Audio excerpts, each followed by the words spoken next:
Conclure là où on avait laissé, à Néhémie chapitre 2, à partir du verset 5.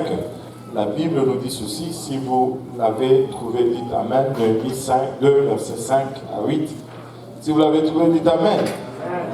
Si vous cherchez encore, dites j'arrive. Alléluia. Alléluia. Et là, ça se trouve j'allais dire à l'étage, mais c'est plutôt à l'écran. Ma version est un peu différente parce que moi j'ai la version Osterwald et je vais vous encourager à acheter la version Osterwald. Si vous devez changer de Bible, achetez soit la version Osterwald ou la version Louis II, plutôt maison d'édition Ésaïe 55. Vous savez, plus on avance, il y a une chose que vous devez savoir. Il n'y a pas de droit d'auteur sur la Bible. Amen. Tu peux t'élever aujourd'hui et puis sortir aussi ta Bible, et on peut dire la Bible, je ne sais pas moi, version JB, la Bible version Jean Bruno. Et là, tu arranges, tu enlèves certains versets qui ne font pas affaire pour ta doctrine. Et quand tu lis la Bible Louis II, 21, ça c'est la pire des choses. Et quand la Bible dit, voici les signes qui accompagneront ceux qui auront cru à mon nom, ils chasseront les démons. La seconde 21 dit, ils pourront chasser les démons. Oui. Ils imposeront les mains aux malades et les malades pourraient guérir quelque chose. On enlève la certitude, on met une probabilité. Donc, la plus ancienne est la version mieux c'est. Donc, Osterwald, Martin, et bien sûr, ça fait un français de fois un peu lourd à lire, mais c'est mieux. Si tu veux vraiment Louis II, prends Louis II, Ésaïe 55, tu en trouves presque partout. Tu regardes juste maison d'édition Ésaïe 55 et ça te donne une bonne version. Voilà. Donc, moi je vais lire Osterwald, Néhémie 2, 5 à 8. Puis je dis au roi, si le roi le trouve bon et si ton serviteur t'est agréable, envoie-moi en Juda, vers la ville des tombeaux de mes pères, pour la rebâtir. Et le roi, ainsi que sa femme qui était assise auprès de lui, me dit, combien durerait ton voyage et quand reviendras-tu? Je lui précisai le temps et le roi trouva bon de m'envoyer. Et je dis au roi, si le roi le trouve bon, qu'on me donne des lettres pour le gouverneur d'au-delà du fleuve, afin qu'il me laisse passer jusqu'à ce que j'arrive en Juda, et des lettres pour Asaph, le garde du parc du roi, afin qu'il me donne du bois pour la charpente des portes de la forteresse attenant à la maison de Dieu, pour les murailles de la ville et pour la maison dans laquelle j'entrerai. Et le roi me l'accorda selon la bonne main de mon Dieu, selon que la bonne main de mon Dieu était sur moi. Alléluia. Selon que la bonne main de mon Dieu était sur moi. Alléluia. On va prier tous ensemble. Seigneur, nous te rendons grâce encore une fois pour ton amour, ta bonté, ta fidélité. Merci éternel pour le privilège que nous avons encore une fois de venir devant toi, Seigneur Jésus-Christ, et de nous tenir devant ton peuple, Papa, et d'apporter tes oracles, Seigneur. Réalisons le grand privilège, Papa, et la grande responsabilité. Et nous ne voulons pas, Papa, prendre cela pour acquis. Alors que nous venons, nous réalisons également nos faiblesses. Combien nous sommes inadéquats, Seigneur, pour cette tâche. Et sans ton aide, nous ne pouvons, Papa, rien accomplir. Aide-moi, Seigneur, afin que je puisse donner cet oracle sans crainte, ni faveur, ni hésitation. Aide-nous tous ensemble, Seigneur, afin que nous puissions la recevoir. Qu'elle puisse germer en nous, produire le fruit, et que ce fruit nous conduise jusque dans la vie éternelle. Et c'est avec action de grâce dans le cœur que nous te prions ici, dans le nom de Jésus. Nous disons tous au nom de Jésus. Alléluia. Alors que vous êtes en train de vous asseoir, si vous pouvez battre vos mains en chemin vers votre votre chaise et juste lui donner une bonne acclamation au Seigneur. Il est digne de tout honneur, de toute louange, de toute gloire, de toute adoration. Alléluia! Merci Jésus. Merci Jésus. Et vous pouvez vous asseoir. Et la dernière fois, nous avions fait une révision, une récapitulative, si je peux dire, de ce que nous avons vu, parce que nous avions sauté quelques semaines. Et nous nous étions arrêtés à cette place où Néhémie a eu la permission de la part du roi, d'aller et de commencer son œuvre. Et nous avons souligné quelques faits dans son approche, comment il approche non seulement Dieu, mais il approche le roi également d'une quelconque façon. Et nous avons souligné si le roi le trouve bon, si cela te semble bon, aussi je te suis agréable.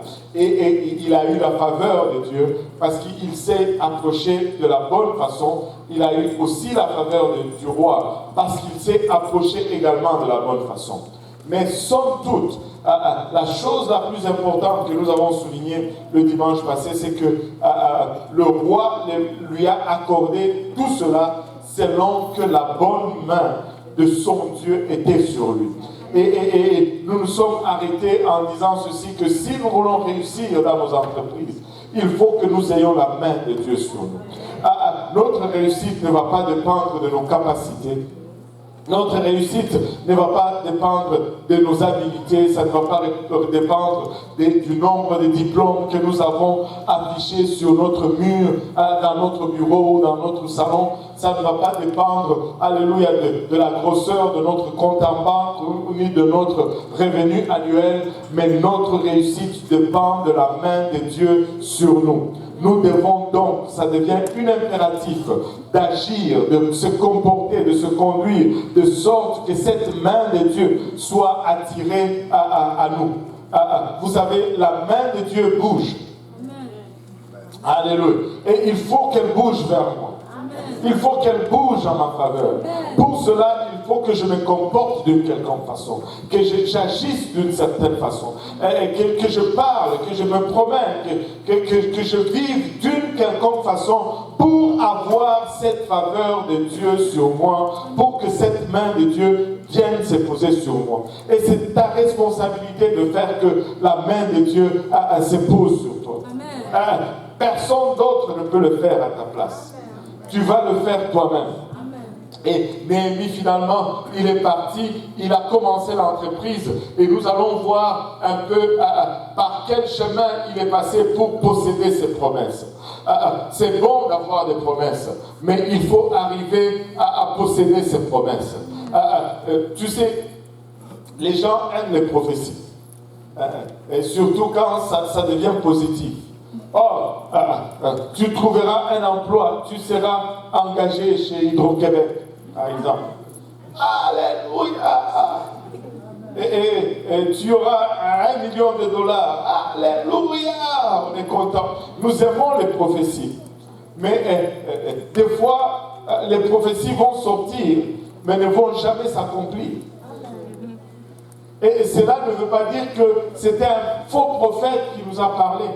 Pas du tout. Pas du tout. Une prophétie, c'est la révélation de l'intention de Dieu pour toi. Ce n'est pas une garantie d'accomplissement, c'est Dieu qui révèle ce qu'il veut faire pour toi. Maintenant, toi, tu dois te positionner pour que cela se réalise dans ta vie. Ce n'est pas assez d'avoir une prophétie, mais c'est encore nécessaire de faire et de se positionner pour que la prophétie puisse s'accomplir dans ta vie. Aujourd'hui, tu sais, anyway.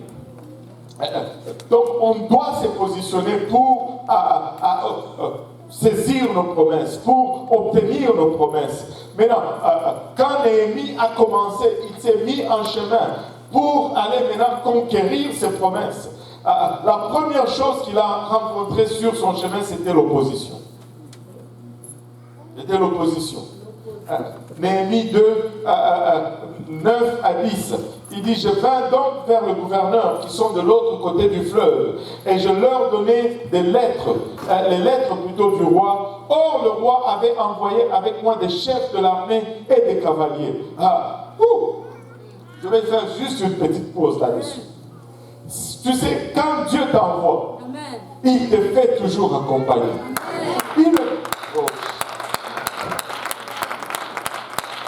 Quand Dieu t'envoie, n'aie pas peur. N'aie pas peur. Il te fait toujours accompagner du cortège nécessaire pour accomplir ta mission. Si tu as besoin de l'armée, il va envoyer l'armée avec toi. Si tu as besoin du banquier, il va envoyer le banquier avec toi. Si tu as besoin des anges, ce sont des anges, c'est une suite angélique qui va t'accompagner. Dieu ne t'envoie jamais seul en mission. Dieu ne t'envoie jamais à la perdition. Il t'envoie toujours avec un cortège. Alléluia.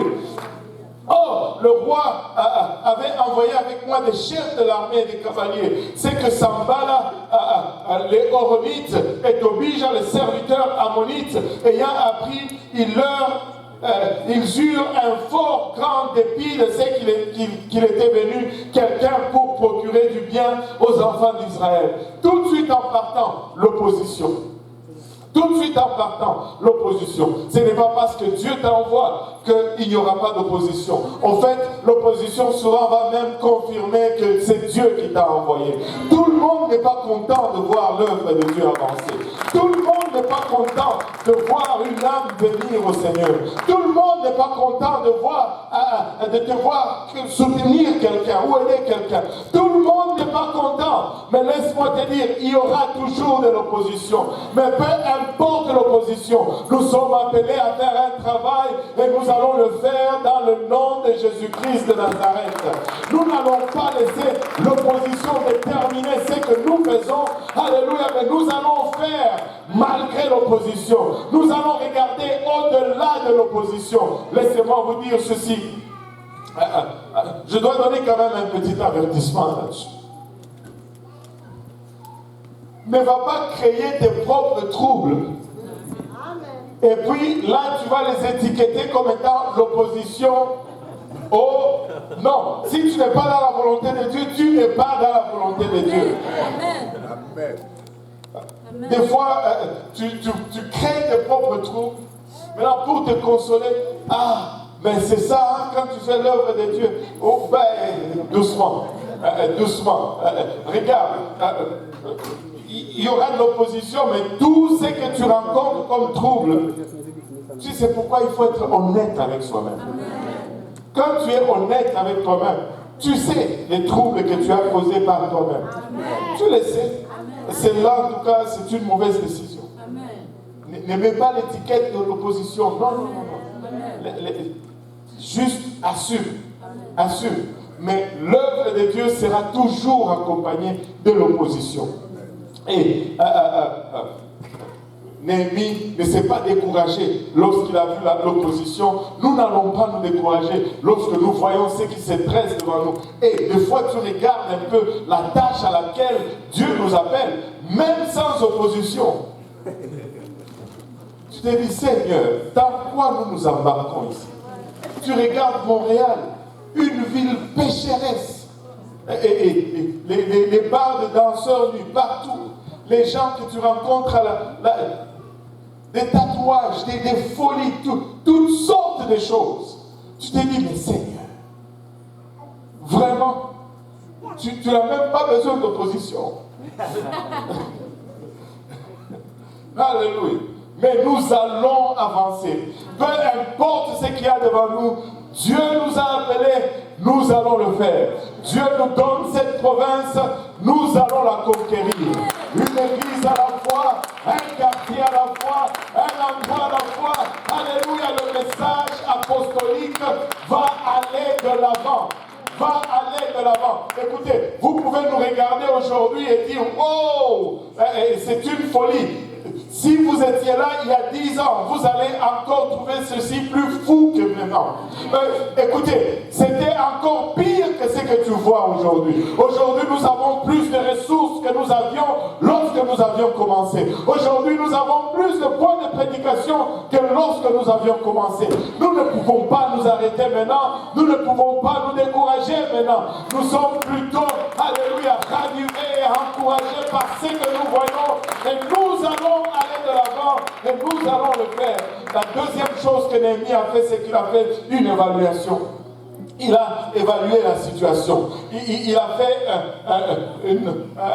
une revue un peu de la situation. Regardez au 11e verset, toujours le 2e chapitre, 11e verset. Néhémie ainsi, il dit, j'arrivais à Jérusalem et je fus là 3 jours. Il était là 3 jours.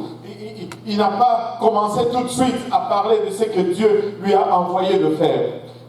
Et il dit au verset 12, puis je me levai la nuit, moi et quelque peu de gens avec moi. Mais je ne déclarais à personne ce que mon Dieu m'avait mis au cœur de faire à Jérusalem. Et il n'y avait pas avec moi d'autre monture que celle sur laquelle j'étais monté. Ici, la monture est significative ou synonyme de noble. Néhémie n'a pas pris d'autres dignitaires ou d'autres nobles avec lui. Il était la seule personne dans l'entreprise. Il a pris juste quelques aides et il était le seul. Ils sont sortis la nuit. Il dit, je sortis donc de nuit au verset 13 par la porte de la vallée. Je me dirigeais vers la fontaine du dragon et la porte du fumier et je considérais les murailles de Jérusalem qui étaient en ruine et ces portes consumées par le feu. Écoutez, il y avait quelque chose au sujet des portes qui fascinait Néhémie et on va regarder les portes de Jérusalem aujourd'hui. De là, j'ai passé à la porte de la fontaine vers l'étang du roi, mais il n'y avait point de lieu par où la monture. Il n'y avait pas de lieu par où la monture sur laquelle j'étais monté put passer.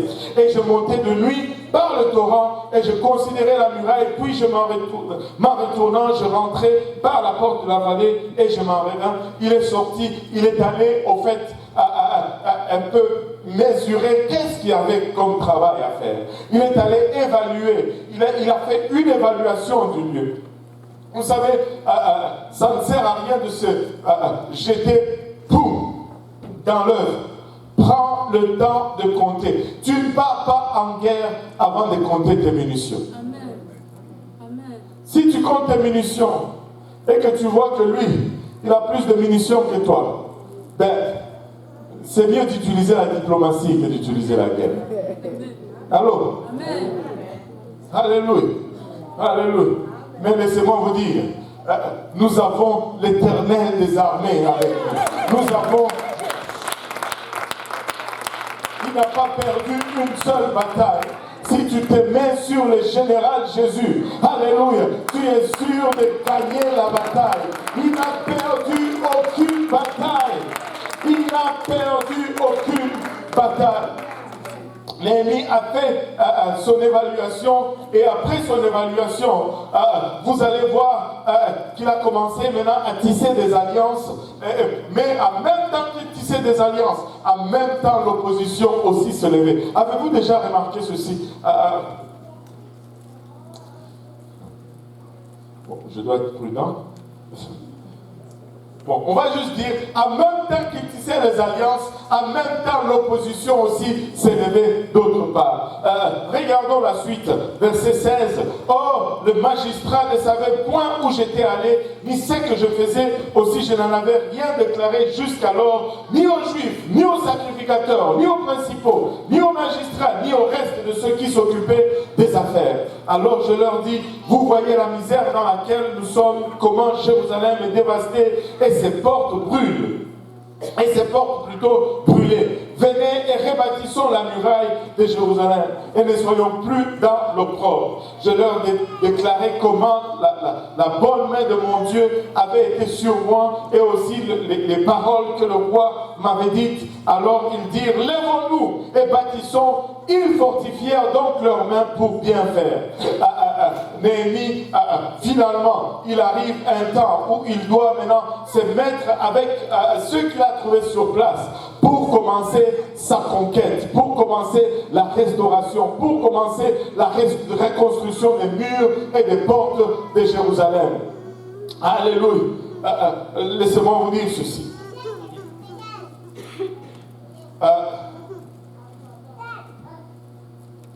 Le travail de Dieu, ce n'est pas un travail que tu vas faire seul. Personne ne peut faire ce travail seul. Mais non, ce n'est pas parce que cette personne ne peut faire ce travail seul que tu peux utiliser cet état de choses comme chantage. Et moi, ceci ne m'arrange pas, je n'embarque pas. Amen. Salut. Amen. Je vais dire comme on le fait chez nous. Salut. Amen. Donc, comment on dit salut? Pas salut, salut. Alléluia. Et regardez, la parole de Dieu nous dit ceci. Je m'en vais vers le Père et tout ce que vous allez me demander à mon nom, je vous le donnerai. Là où 2 ou 3 se réunissent à mon nom, là je suis au milieu d'eux. Écoutez, ce que ça me dit, ça me donne comme révélation. J'ai besoin d'avoir juste une personne avec moi qui peut être en accord et nous allons être en marche. Ça ne sera jamais complètement comme je le désire, ça ne sera jamais complètement comme tu le désires, mais nous devons arriver à une place où nous ne prenons pas l'œuvre en otage. Nous devons avancer.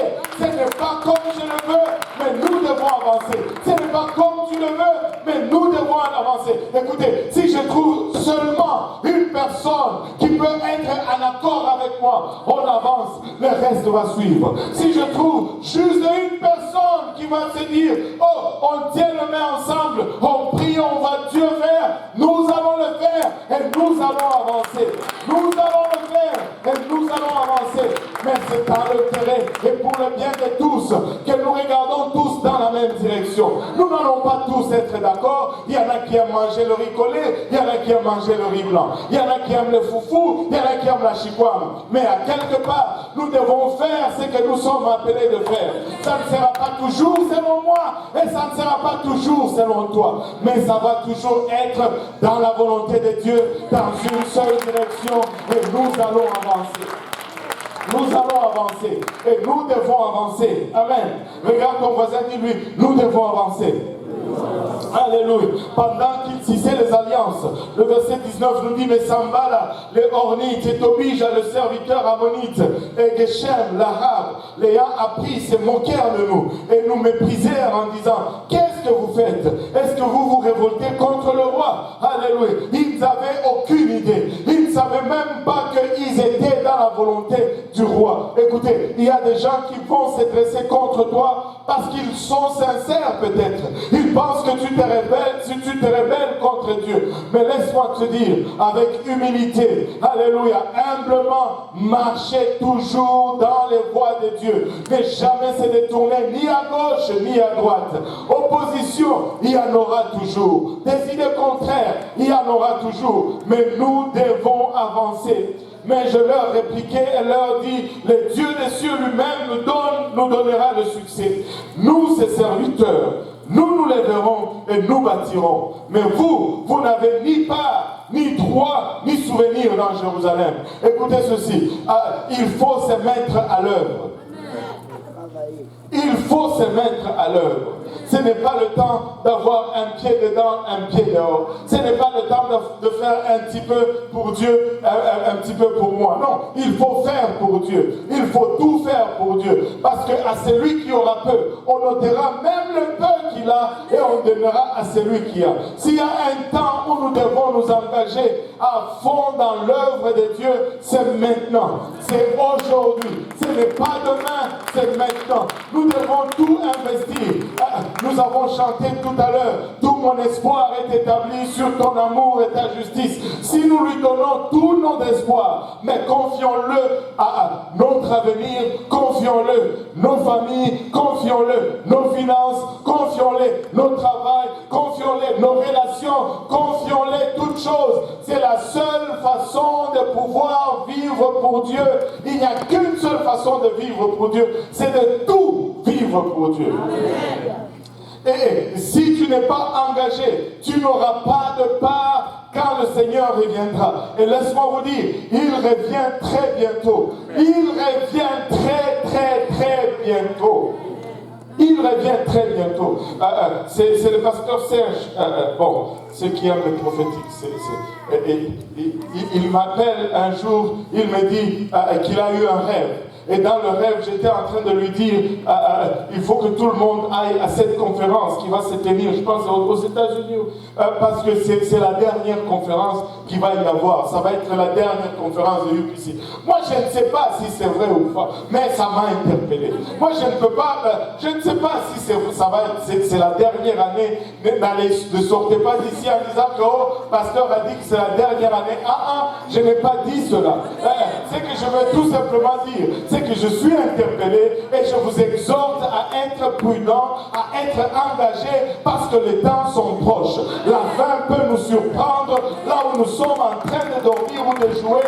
Laissez-moi vous dire, tout ce que nous devons le faire, faisons-le maintenant, faisons-le aujourd'hui. Si tu dois t'engager pour Dieu, n'attends pas demain. Si tu dois faire pour Dieu, n'attends pas demain. Si tu dois donner pour Dieu, n'attends pas demain. Tu vas regretter. Tu risques de te réveiller. L'église n'est plus là. Enfin, je veux dire, les gens sont partis. Va la bâtisse.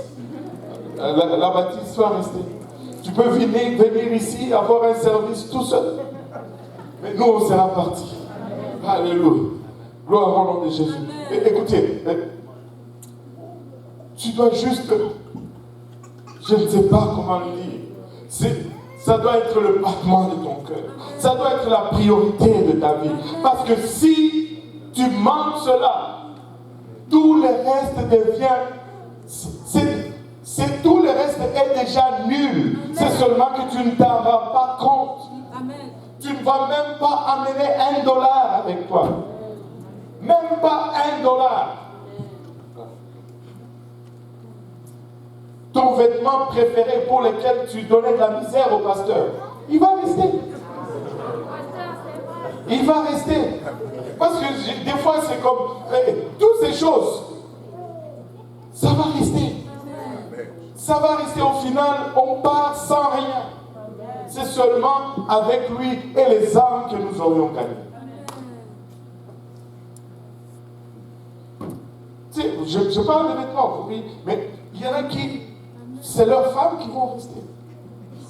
Il y en a qui, c'est leur mari même qui vont rester. C'est pas moi, c'est la Bible. De deux qui seront dans le même lit. L'un sera pris.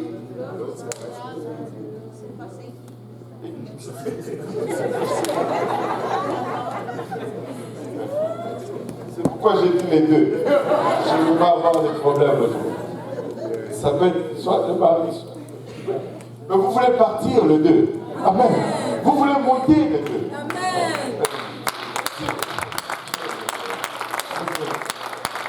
Alléluia.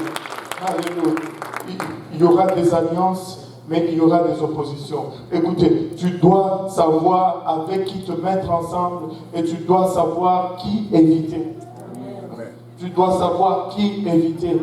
Alléluia. Mais cette œuvre ne se fait pas seule. Et après, Néhémie a commencé la reconstruction en tant que telle. Il a rassemblé les gens. Alléluia. Il a motivé les gens.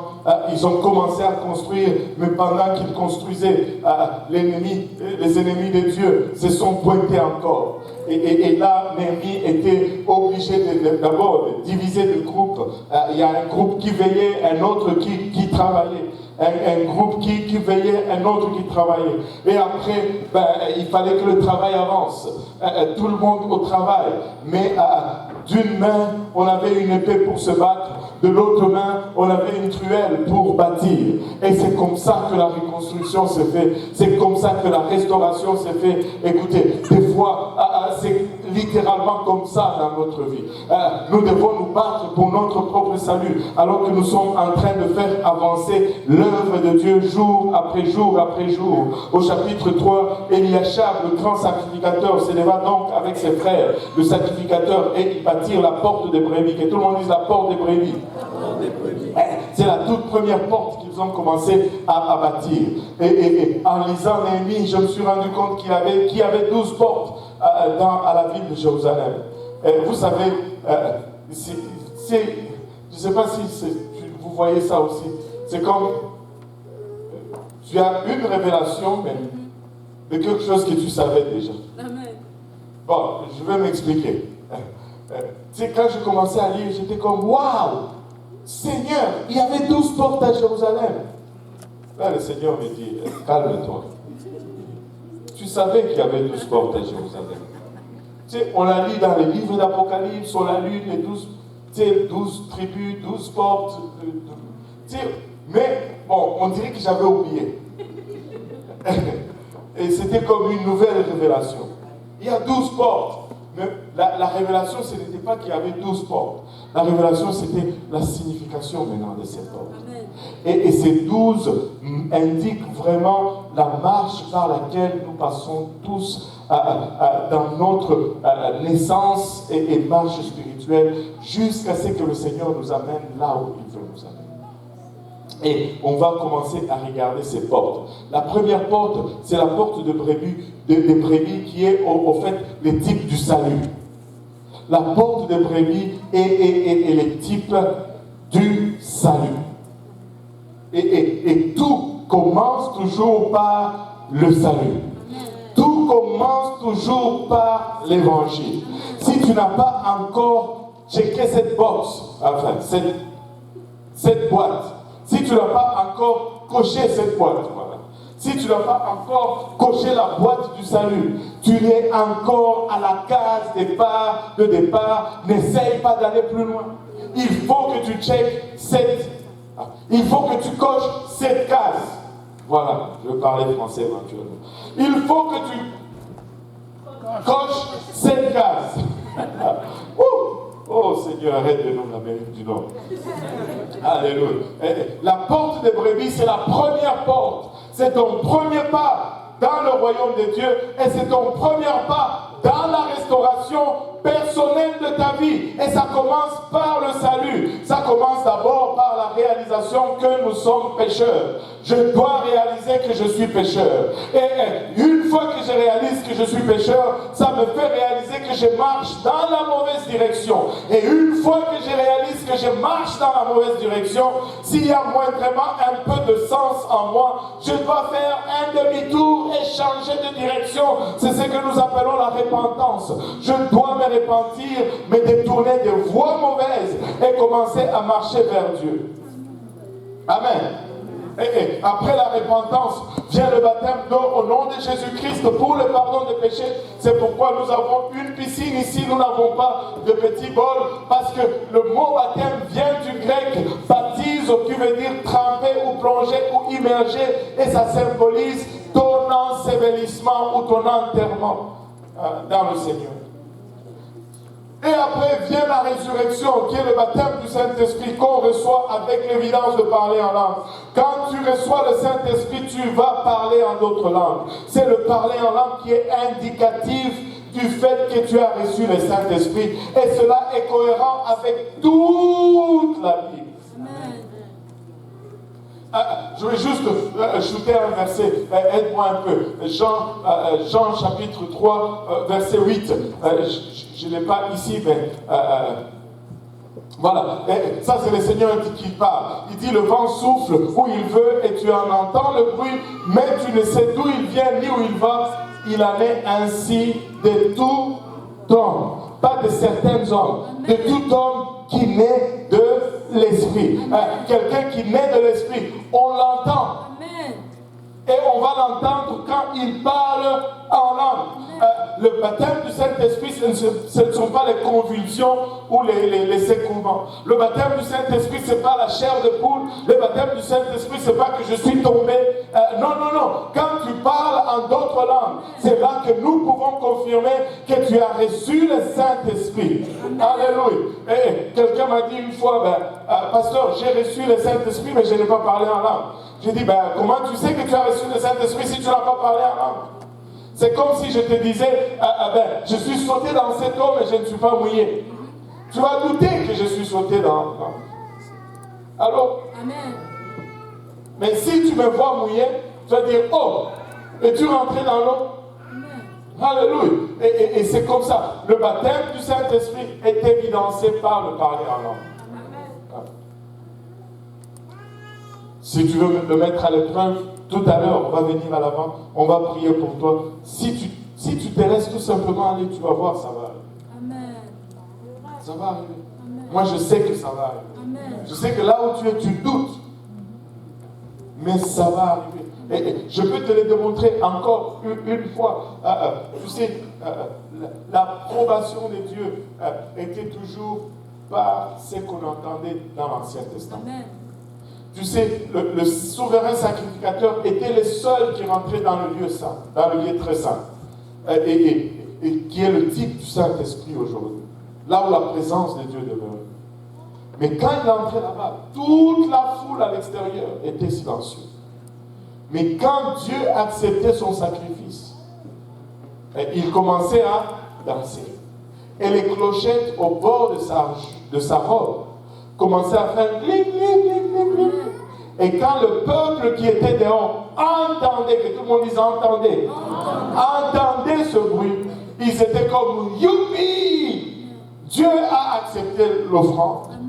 La même chose aujourd'hui, quand tu pries avec quelqu'un, quand Dieu entre, la personne fait le bruit. Et as-tu déjà remarqué la réaction de ceux qui sont dehors? Youpi! Il a reçu le Saint-Esprit. Alléluia. Tu peux étudier l'Ancien Testament et voir le schéma, parce que Dieu ne fait pas juste les choses comme ça.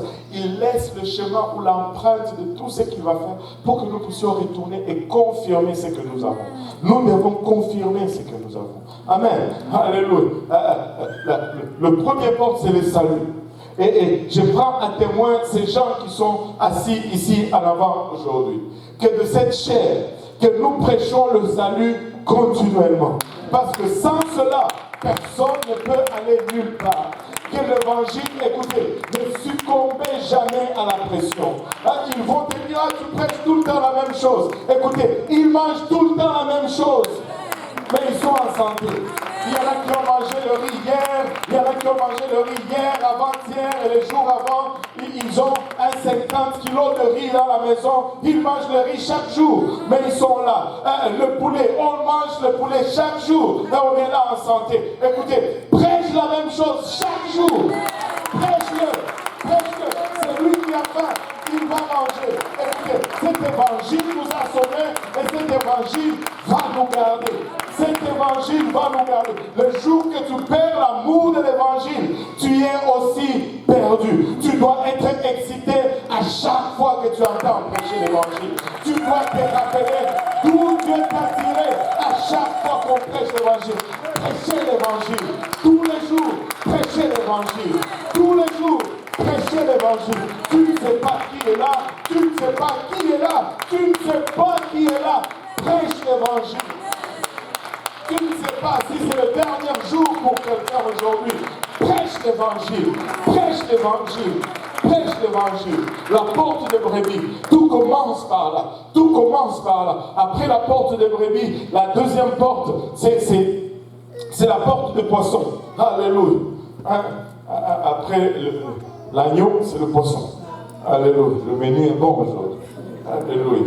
La porte de poisson est indicative ou est synonyme de notre témoignage. Laissez-moi vous dire ceci. Quand Dieu te sauve, il te change. Et quand il te change, tu deviens un témoignage vivant. Tu ne peux pas être sauvé et rester le même. Tu ne peux pas, non, tu ne peux pas manger de ce Saint-Esprit et rester le même. À moins que tu ailles manger, alléluia, ces choses piratées, le faux qu'on vend partout dans les rues là.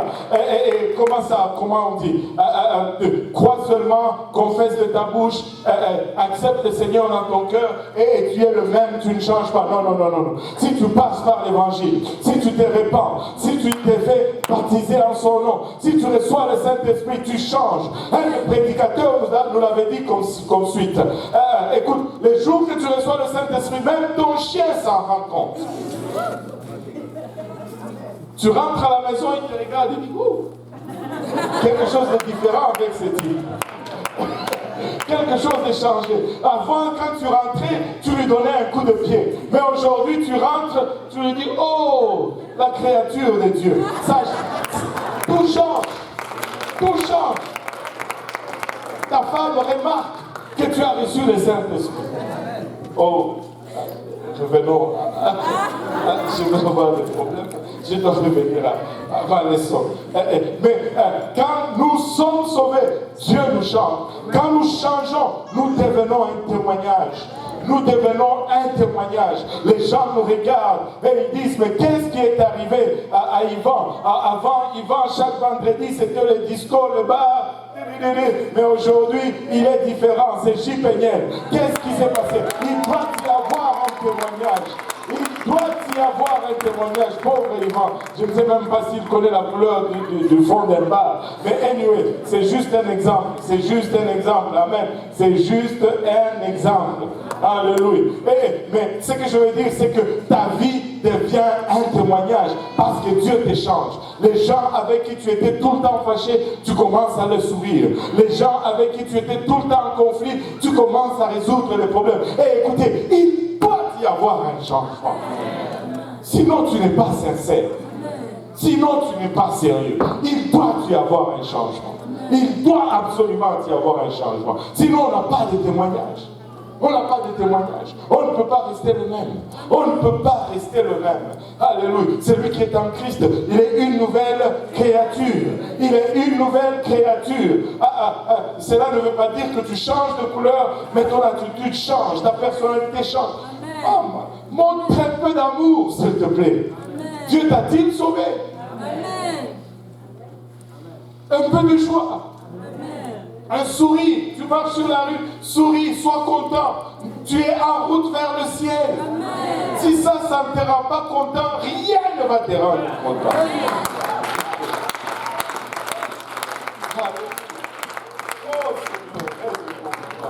Écoutez, le pasteur Luc est venu me voir en souriant aujourd'hui.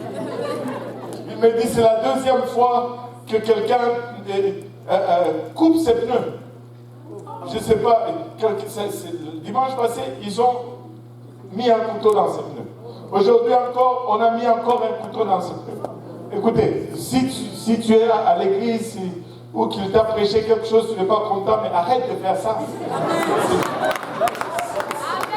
Juste viens lui parler et puis c'est correct. Il ne te parlait pas à toi, il prêchait un message.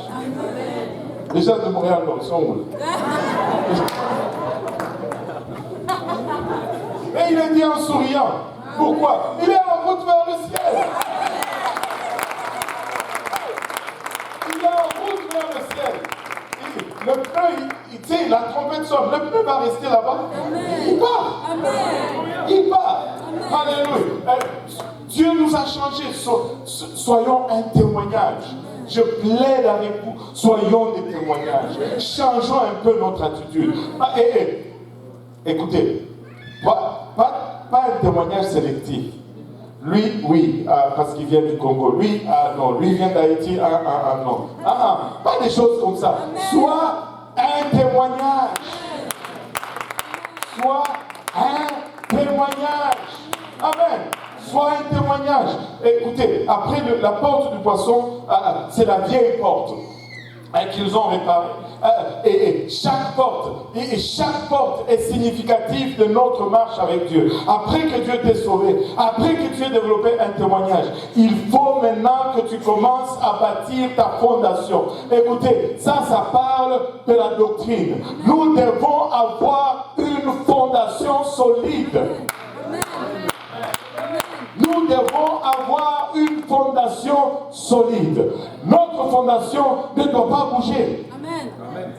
Il y a de ces choses qui doivent être établies dans ta vie. La doctrine, oui, elle divise. Je sais que la doctrine divise. Tu ne peux pas faire autrement. La doctrine va toujours diviser. Elle va diviser les brebis de bouc. Elle va diviser les perdus de sauvés. Elle va diviser le racheté de non racheté. La doctrine, tu ne peux pas faire autrement. La doctrine va toujours diviser. S'il n'y a pas de doctrine, nous ne sommes pas différents du monde. La doctrine divise les apostoliques des catholiques. La doctrine divise les apostoliques des baptistes. La doctrine divise les apostoliques des kimbanguistes. La doctrine divise et elle va toujours diviser. La doctrine de foi divise même les familles. Amen. Amen. Amen. Mais nous avons besoin de la doctrine. Amen. Ça prend la doctrine. Et la doctrine doit être solide. Écoutez, il y a de ces choses qui doivent être juste fondationnelles dans ta vie. Et de sorte que peu importe ce qui arrive, rien ne va te faire bouger de là. Amen. Des fois ça m'étonne. Des fois j'essaie de les cacher, mais je n'arrive pas beaucoup. Mais des fois ça m'étonne. Des fois les gens vont penser que tu t'es énervé quand on t'a posé cette question. Mais c'est parce que ça m'étonne des fois. Que quelqu'un qui soit à l'église depuis 57 ans, qui me pose encore des questions sur l'unicité. Il vient avec un verset qui dit: ah, mais pasteur, ici, il semble qu'ils sont deux. Je suis comme: Seigneur, encore? Tu sais, le Seigneur m'a donné une réponse à cette situation. Le Seigneur m'a dit ceci: tu ne vas pas toujours refaire ta fondation à chaque fois que ton toit coule. Amen. Si c'est juste le toit qui coule, arrange le toit. Amen. Tu n'as pas besoin d'aller à la fondation pour fixer le toit qui coule. Amen. Il y a de ces choses qui doivent être... il y a un seul Dieu, même le diable sait qu'il y a. Et il tremble. Il y a de ces choses que tu dois juste régler. Peu importe ce qui vient. Ta façon de penser par défaut doit être cela. Tu te dis, ok, ici, oui, ces versets, moi je les appelle les versets à controverse. C'est sûr que quand tu le lis pour la première fois, tu te dis, bon, ça semble dire cela. Mais je ne veux pas le regarder en disant qu'il y en a deux. Je vais le regarder en disant, mais qu'est-ce qu'il veut me dire par ça? Amen. Qu'est-ce qu'il veut me... C'est quoi le message? C'est quoi le contexte? Parce que le fait qu'il soit un ou deux, c'est déjà réglé depuis. Depuis. Je ne peux plus me questionner là-dessus. Je dois avoir une fondation. Il faut que j'arrive à une place où ma fondation est bâtie sur le rocher. Il n'y a qu'un seul rocher des âges. Et son nom, c'est Jésus-Christ. Emmanuel, Dieu parmi nous. Il est l'alpha et il est l'oméga. Il est le commencement, il est la fin. Il est le seul esprit divin. Il n'y a pas deux esprits divins. Il n'y a pas trois esprits divins. Il est le seul créateur, le seul sauveur. Alléluia. Aucun autre Dieu à ses côtés. Regardez, lisez le livre d'Ésaïe. Il est là tout haut. Il regarde à gauche, à droite. Il dit: je ne vois aucun autre à mes côtés. Je suis tout seul ici. Il est tout seul là. Seul Dieu. Ta fondation doit être solide. Alléluia. Après avoir obtenu le salut, après avoir développé une vie de témoignage, ta fondation doit être solide. Écoutez, la doctrine. Quand tu vas enseigner une étude biblique, prêcher, qu'est-ce que tu penses que tu fais? Tu amènes la doctrine. Mais c'est quoi toujours les résultats? Les résultats, c'est toujours une crise. Écoute, personne ne t'aime jamais du premier coup quand tu commences à amener la doctrine. Tu es toujours d'abord rejeté. Parce que tu rentres dans la maison de quelqu'un et tu es en train de lui dire, là, tu es en train d'aller en enfer. te regarde et te dit, wow, déjà tu as bu mon café.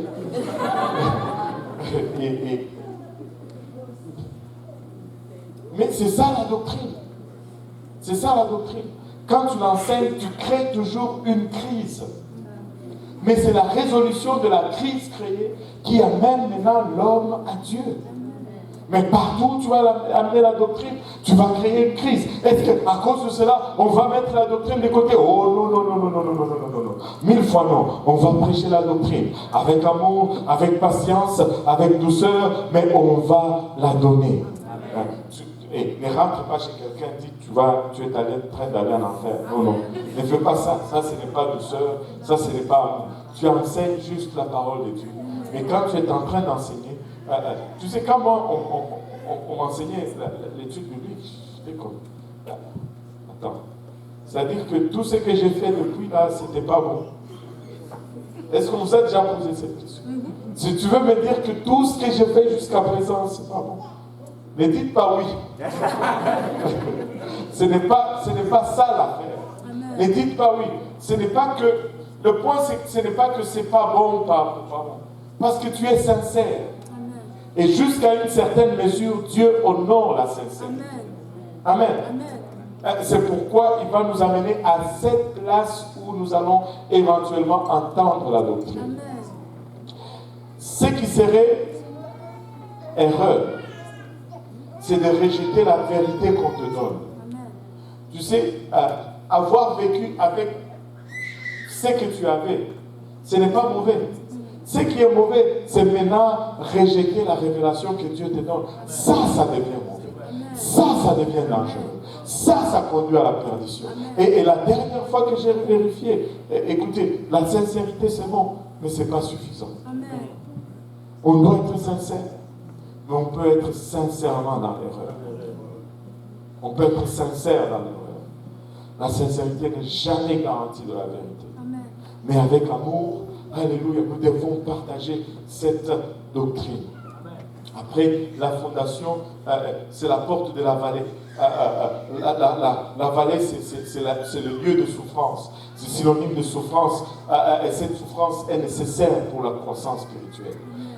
Je ne sais pas comment vous êtes arrivé ici, mais si celui qui vous a amené jusqu'ici vous a dit qu'une fois que tu commences à servir Dieu, tout va bien aller, il t'a menti.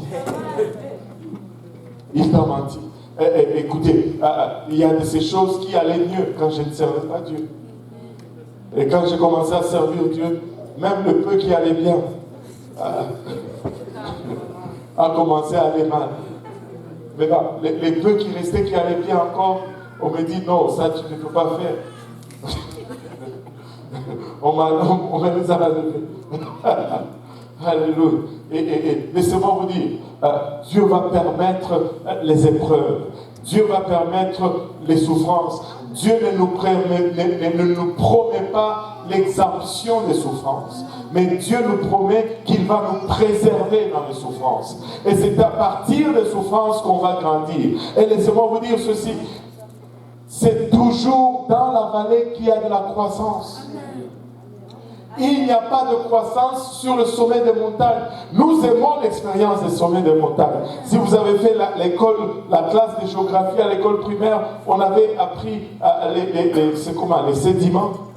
Quand il pleut, la pluie amène les sédiments des sommets et il les fait descendre dans la vallée. C'est pourquoi les vallées sont toujours fertiles. La fertilité se trouve dans la vallée. La croissance se trouve dans la vallée. Mais malheureusement, les batailles se trouvent aussi dans la vallée. Et c'est pourquoi Psaume 23 nous dit, quand je marche dans la vallée de l'ombre de la mort, il faut juste marcher là-dedans. Ne t'arrête pas. Marche seulement. Mais c'est un lieu de croissance. C'est un lieu où Dieu te forme. Si tu veux grandir spirituellement, Dieu ne peut pas continuellement éviter la souffrance.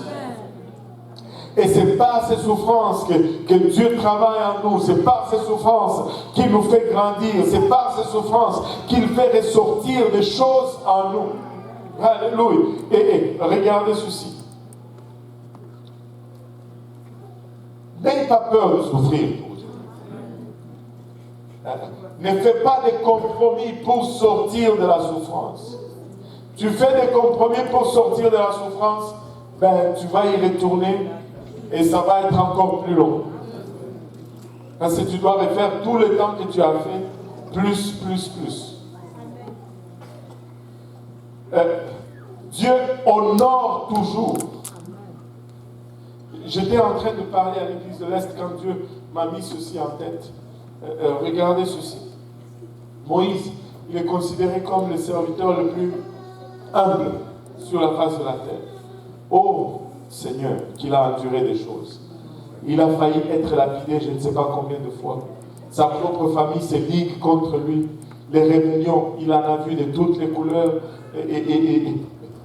Mais jusqu'à ce qu'il arrive à une place, après avoir prié une fois pour un miracle, l'eau est sortie.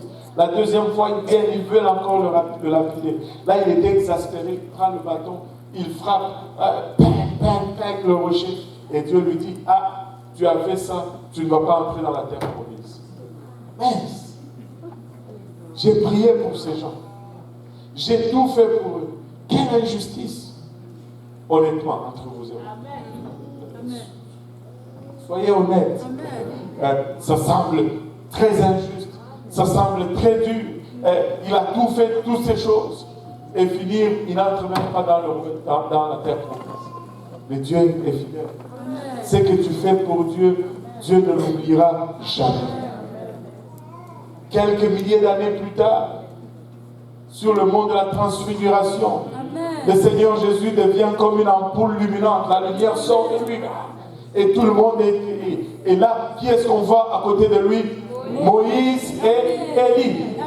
Écoute, Moïse où? Dans la terre promise. Le Seigneur sait comment on doit.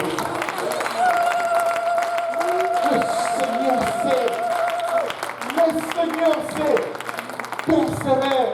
Endure, on se moque de toi, oui, il faut se moquer de toi. Les gens sont comme ça, tu leur fais du bien, ils te crachent dessus. Mais c'est pourquoi, autre chose, Pierre, il dit, Pierre, est-ce que tu m'aimes? Oui Seigneur, je t'aime.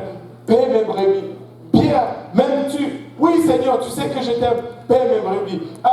Pierre, est-ce que tu m'aimes? Seigneur, tu le sais toi-même que je t'aime. Oh, qu'est-ce que c'est? Il était en train de dire, tu vas prendre soin de mes brebis, pas parce qu'ils vont être reconnaissants avec toi. Amen. Tu vas prendre soin de mes brebis parce que tu m'aimes. Écoutez, c'est la seule façon de servir Dieu parce que tu m'aimes. C'est la seule façon de servir le peuple de Dieu parce que tu aimes Dieu. Parce que le peuple peut être ingrat. Même j'aimais le peu là, juste par gentillesse. Mais... On va continuer ça. Alléluia. Tu aimes Dieu et tu fais parce que tu aimes Dieu. Et non pas parce que tu es reconnu ou pas. Ou parce que... Non. Parce que tu aimes tout simplement Dieu. Il y en a qui... Oh Seigneur Jésus-Christ. La porte de la vallée, un lieu de souffrance où tu vas voir la croissance spirituelle. Regardez. Moïse est sur la montagne en train de...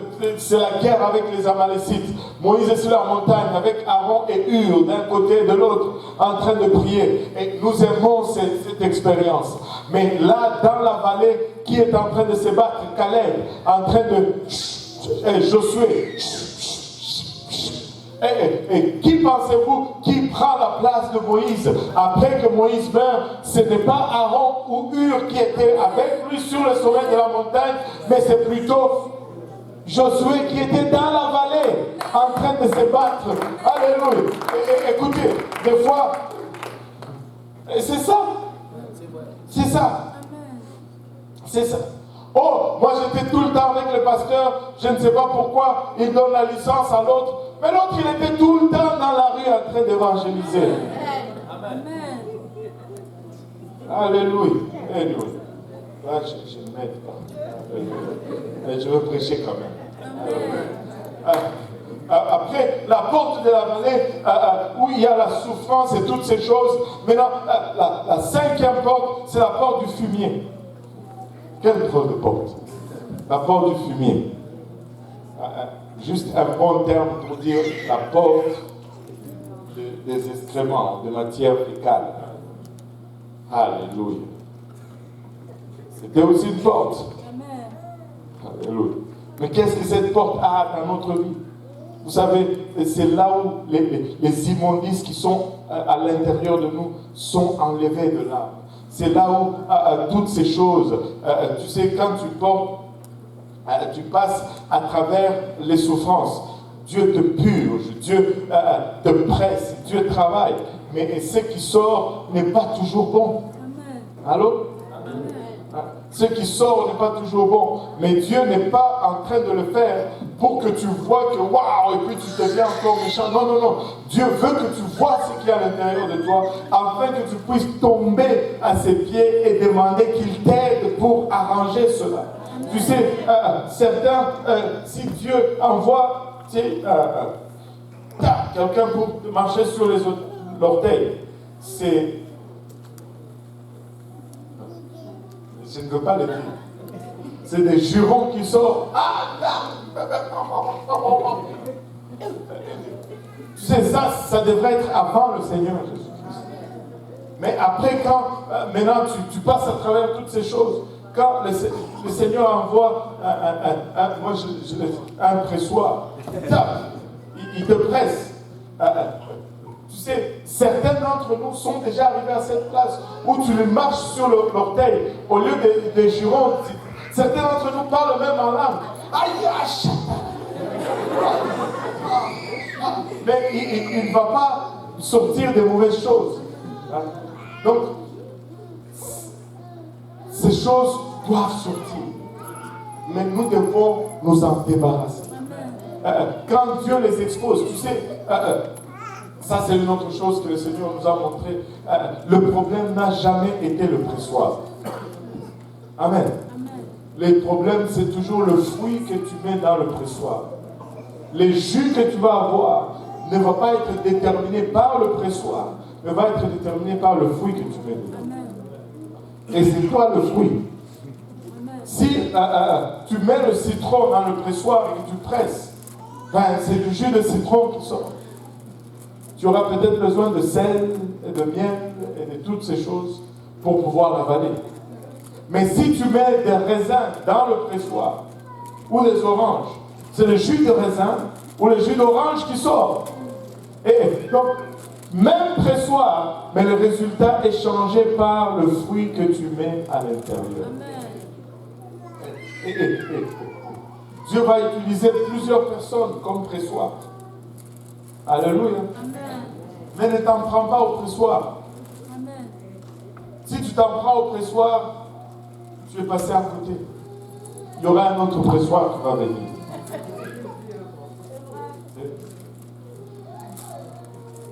Le premier pressoir, le frère Yvan va être victime aujourd'hui. Le premier pressoir, le Seigneur t'envoie le frère Yvan. Là, toi, tu te fâches contre lui. Puis deuxième pressoir, t'envoie le frère Gilet. Là, tu souris seulement. Pardon, hein?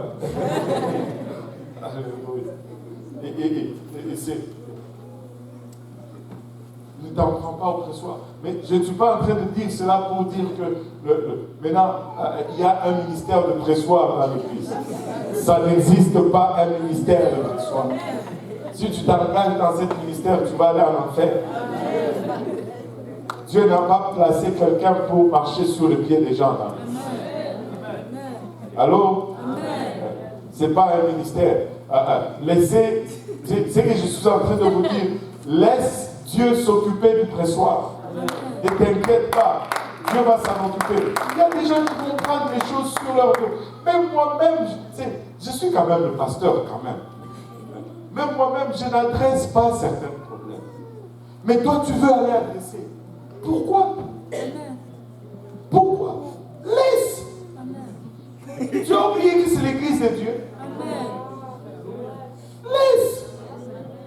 Tu n'es pas appelé à corriger les choses, à arranger. Ce n'est pas... Dieu t'appelle là pour être sauvé toi-même. C'est tout. Pas de... Oh, Daniel, laisse-le. Dieu voit. Dieu voit. Et ils disent en créole, bon, Dieu voit. Ouais, c'est ça. Voilà, comme ça là.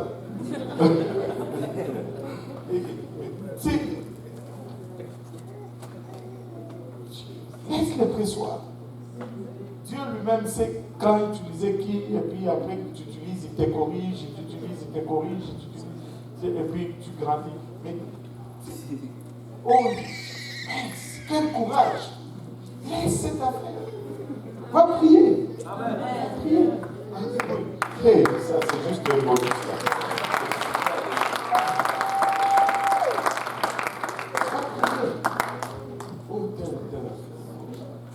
Ces immondices doivent sortir. Dieu veut nous laver, il veut nous purifier. Le salut, c'est le mot le plus élastique dans la Bible. Je dois être sauvé de mon péché, de mes péchés passés. Je dois être sauvé des péchés présents. Et je dois continuer d'être sauvé dans le futur, à éviter les péchés à venir.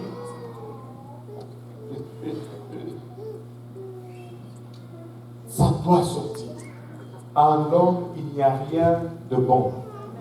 Écoutez, une des choses qui nous tue vraiment, c'est l'orgueil. Vous savez, le pire ennemi que nous avons, ce n'est pas le diable. Le pire ennemi que tu as, je ne sais pas comment les gens pensent comme ça. Des fois, certains frères et sœurs dans l'église pensent que leur pire ennemi, c'est l'autre frère ou sœur dans l'église. Ça, c'est une stupidité. Vous êtes tous en train d'essayer d'y parvenir. Ton pire ennemi, c'est ta propre chair. La chair, c'est le pire ennemi que tu as. Le diable, c'est rien. Le diable, tu peux le chasser. Tu peux le réprimander, tu peux le lier. Nous, tu sais, nous sommes tellement débalancés dans notre façon de voir. Tu sais, quand quelqu'un, par exemple, il y a une délivrance démoniaque, on prie pour quelqu'un, le démon sort. Et là, les gens sont impressionnés. Waouh! On pense que c'est le summum de la puissance de Dieu. Alors que c'est rien. Amen. Amen. C'est rien. Regardez, tu veux vraiment être impressionné? Montre-moi la discipline. Prie chaque jour, 1 heure par jour. Je vais être impressionné. Marche dans la discipline de la sanctification. C'est ça qui va impressionner. Écoutez, c'est plus difficile à faire, mais on dirait que wow, ça c'est pas. Non. Montre-moi que tu contrôles ta chair. Là où on parle et puis tu gardes le calme et tu gardes le silence, et le volcan n'explose pas tout de suite. Là, on va parler de waouh. Nous mettons le waouh à la mauvaise place. Le diable, ce n'est pas un problème. Il y en a plein, les démons sur la rue. Il y en a plein. Même des fois, ils te voient, eux-mêmes, ils commencent à fuir. Il n'y a pas vraiment de grosses mérites là-dedans. Mais ta chair, lève-toi chaque jour et prie. Alléluia. Je vais applaudir. Lève et on va, ça se voit. Anyway. Ça se voit. Lève-toi chaque jour et prie. Lis ta Bible. Discipline ta chair. On va dire, waouh, tu as vaincu l'ennemi le plus difficile de ta vie. Ton plus grand ennemi, c'est ta chair. On ne peut pas la chasser. On doit vivre avec, on est même obligé d'en prendre soin. On investit même dedans. Une bonne portion de nos revenus vont là-dedans. Alléluia. Oh Jésus, aide-nous. Aide-nous.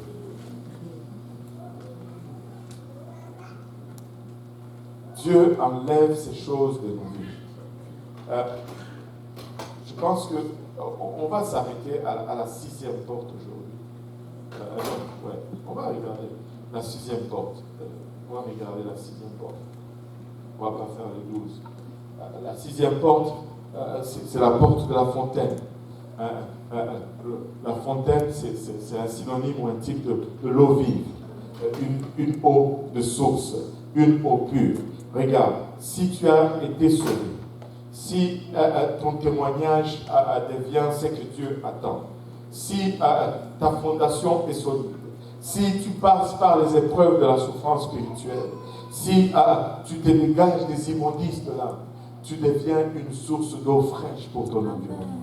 Tu deviens quelqu'un d'agréable à parler avec, quelqu'un à passer du temps avec. Les gens sont attirés par toi. Les gens veulent être à tes côtés. Et nous devons être comme ça. Nous devons émuler cela. Nous devons arriver à cette place où les gens veulent être avec nous. Oh Seigneur.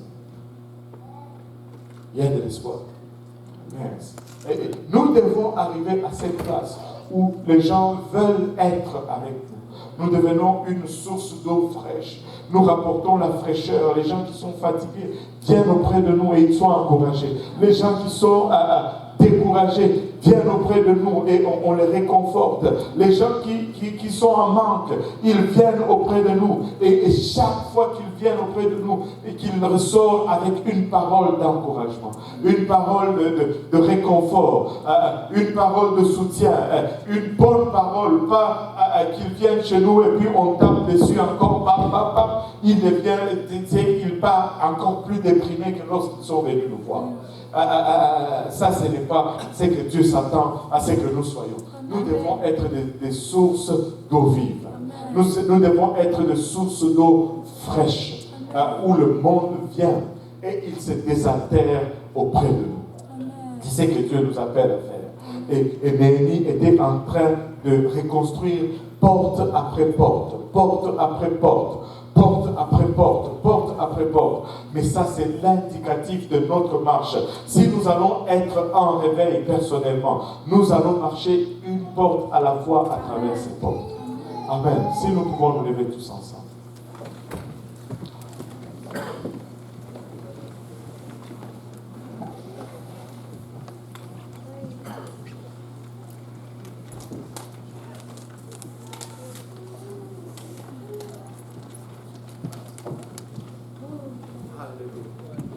Vous savez, vous êtes cette nouvelle Jérusalem. Vous êtes le lieu où même Dieu a posé son regard. Et Dieu vous a choisi comme son habitation. Et si Dieu va venir demeurer en nous, ça va prendre que nous passons à travers ces portes. Et si tu es là et que tu n'as pas encore commencé ces étapes, tu peux les commencer aujourd'hui. Et ça commence toujours par la porte des brebis, ou des boucs, ou des chèvres connectées.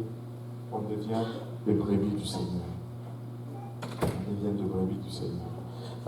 Si vraiment vous êtes intéressé à faire cette marche à travers ces portes de Jérusalem, je vais vous inviter à venir à l'avant. Les hommes à ma gauche, les dames à ma droite. Alléluia, je ressens une forte présence du Seigneur ici.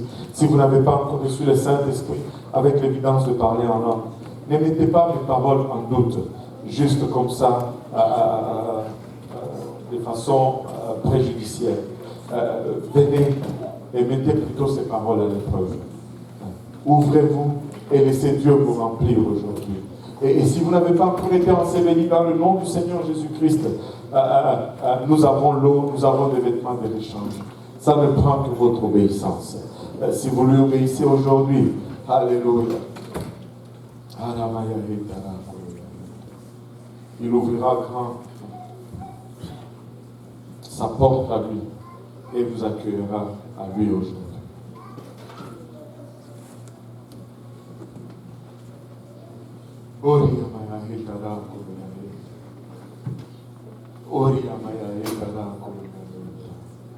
Alléluia Jésus. Alléluia.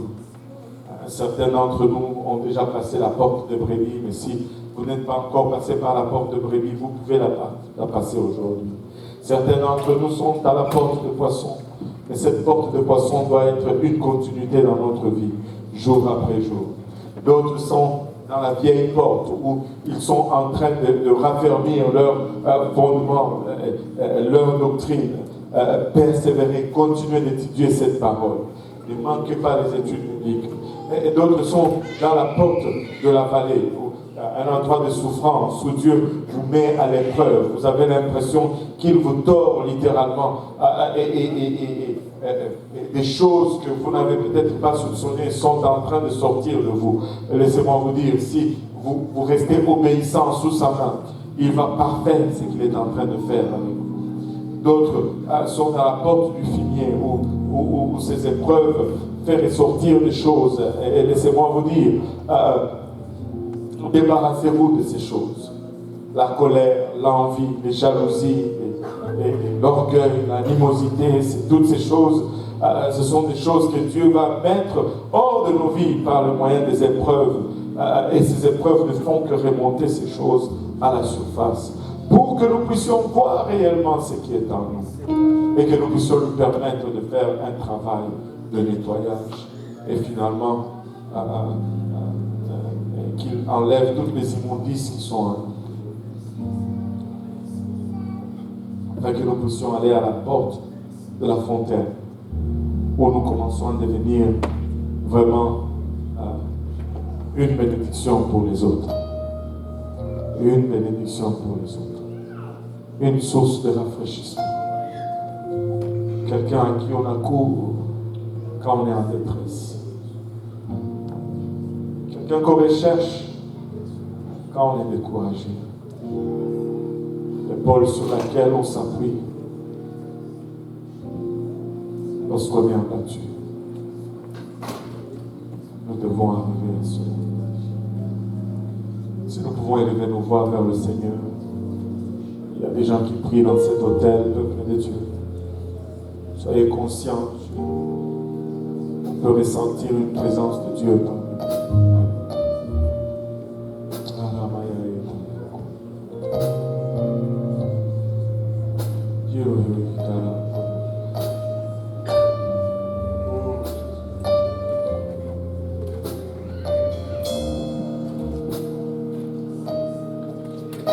Alléluia. Alléluia, Seigneur. Alléluia, Jésus. Alléluia. Arimaya vitara koya. Ikotoro vitara maoloya. Oh, Jésus. Alléluia. Araya vitara koromaya vitara. Arimaya kitara vitara. Oh oui, Seigneur. Oh oui, Seigneur Jésus. Alléluia. Je sais que tu peux sentir sa présence. Alléluia. Et si tu te laisses aller dans cette présence, tu vas le ressentir encore davantage et encore davantage. Tu ouvres ta bouche et tu l'adores. Tu vas te remplir, alléluia, de son esprit.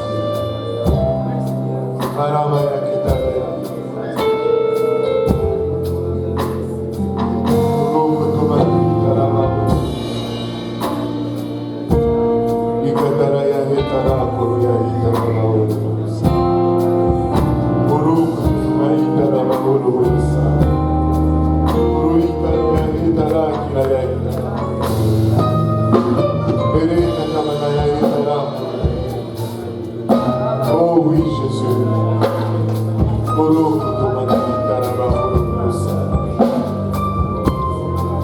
Papa, restaure-moi. Je désire cette restauration, Seigneur. Oh,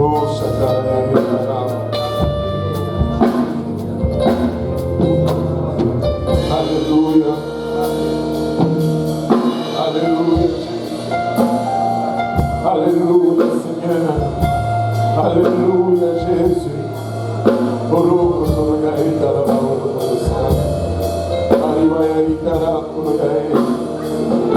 Alléluia, alléluia, Seigneur. La main de Dieu est en train de bouger dans cet hôtel. Alléluia. Alléluia. Alléluia, Jésus. Alléluia, Église. Si nous pouvons nous tenir dans la brèche, si nous pouvons élever nos voix et créer cette atmosphère dans le ciel, Esprit au Père. Alléluia. Oraya etara, kuruya etara, olomoyo saga. Iraya etara, kurumaya etara. Alléluia, Jésus. Alléluia, Seigneur. Alléluia, Jésus.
Alléluia, si tu ouvres ta bouche et que tu adores ton Dieu, alléluia, il va te remplir, il va te remplir, il va te remplir, alléluia. C'est réel, c'est authentique, c'est réel, c'est authentique, c'est réel et c'est authentique. Oh oui, Seigneur.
Alléluia, Jésus.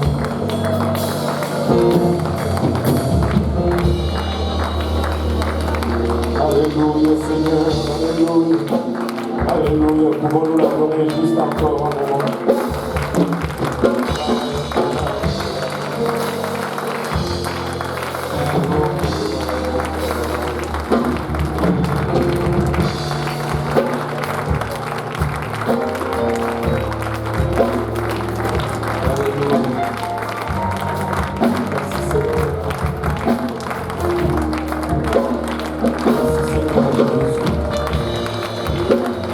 Merci Seigneur, merci Seigneur.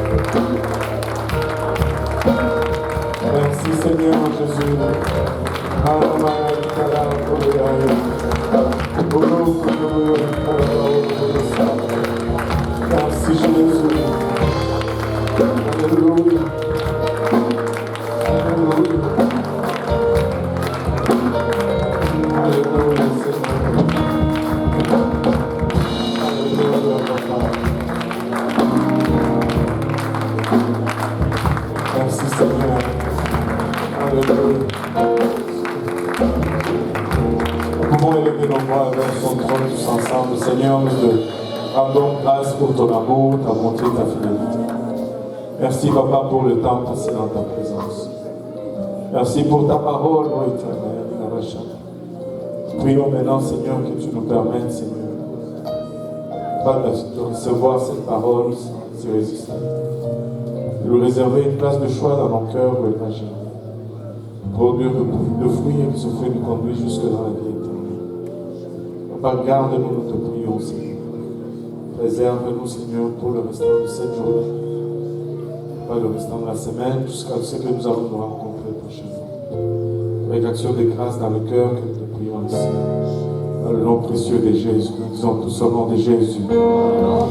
Alléluia. Je vais vous inviter à revenir adorer le Seigneur avec nos paroles de service bilingue ce soir.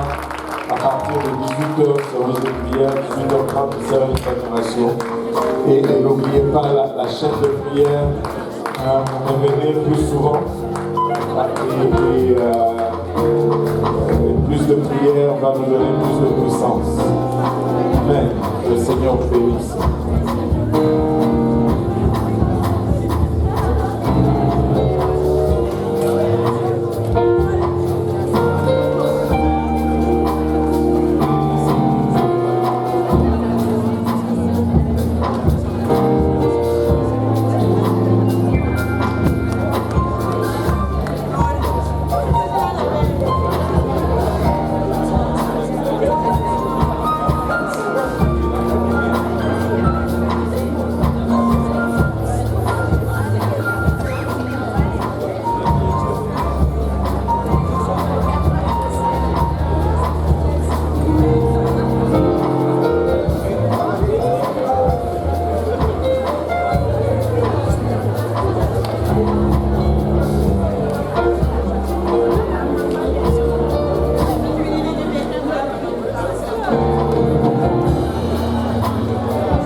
Le sanctuaire au service espagnol.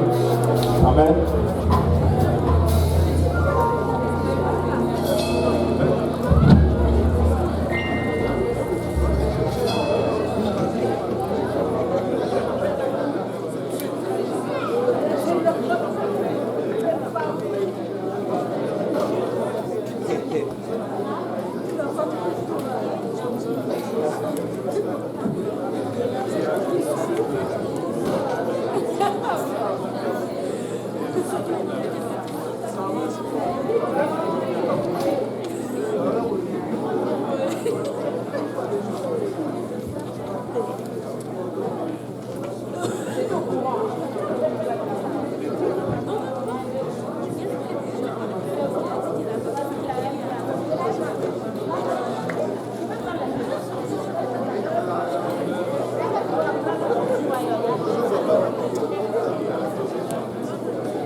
C'est comme ça qu'on est vrai.